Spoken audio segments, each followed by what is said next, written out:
ही सगळी बाहेरून सगळी माणसं आणायची, इथे भरायची, तुमचा टक्का कमी करायचा, तुमचं अस्तित्व घालवायचं. इथे येऊन ह्यांची माणसं मिळणार, इथे उत्तर भारतातलं माणसं येणार आणि म्हणणार इथे तुम्हाला. काल एक कोणतरी उत्तर भारतातला माणूस बोलत होता म्हणे, मुंबईमध्ये म्हणे नोकऱ्या जर घ्यायच्या असतील महानगरपालिकेमध्ये तर इथल्या स्थानिकांना उत्तर भारतीय लोकांना दिल्या पाहिजेत.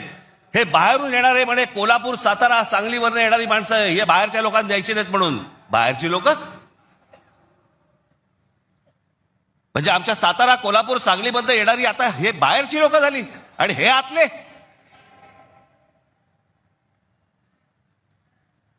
कृपाशंकर सिंग सारखा माणूस यांचा नेता भारतीय जनता पक्षाचा, तो म्हणतो काय उत्तर भारतीय महापौर करू, महापौर करू.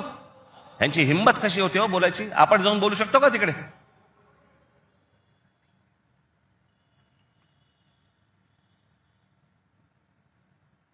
याचं कारण तुम्ही एकत्र येऊच नाही याच्यासाठीचा बंदोबस्त यांनी केलेला आहे. माणसं म्हणून काय करायचं, पैसे टाका, माणसं फोडा.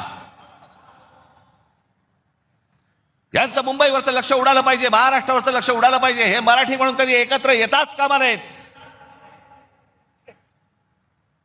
आणि मग आपल्याला जे साध्य करायचंय